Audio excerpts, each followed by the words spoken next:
ఇక మీదట కొన్ని విషయాలు సీరియస్గా తీసుకోండి. ఏంటి కొన్ని విషయాలు సీరియస్గా తీసుకోవాలి అంటే, మీ ఉద్యోగంలో, మీ వ్యాపారంలో, మీ కుటుంబ జీవితంలో, మీ బంధువుల మధ్య, మీరు పెళ్లిళ్ళలో ఉన్నప్పుడు, ఫ్రెండ్స్ మధ్య అందరూ కలిసి తిరుగులాడుతూ ఉన్నప్పుడు, ప్రతి చోట కూడా నువ్వేంటో, నీ ఉనికి ఏంటో నువ్వు గుర్తు చేసుకో. అర్థమైందా?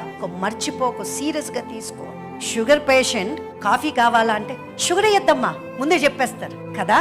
మరి నువ్వు క్రైస్తవుడిగా ఏర్పాటు చేయబడిన తర్వాత కొన్ని పరిస్థితుల్లో ఉన్నప్పుడు సారీ నేను ఇట్లాంటివి వద్దు, ఇలా కుదరదు, ఇలా చేయకూడదు, ఆ సీరియస్నెస్ ఎందుకు ఉండట్లేదు?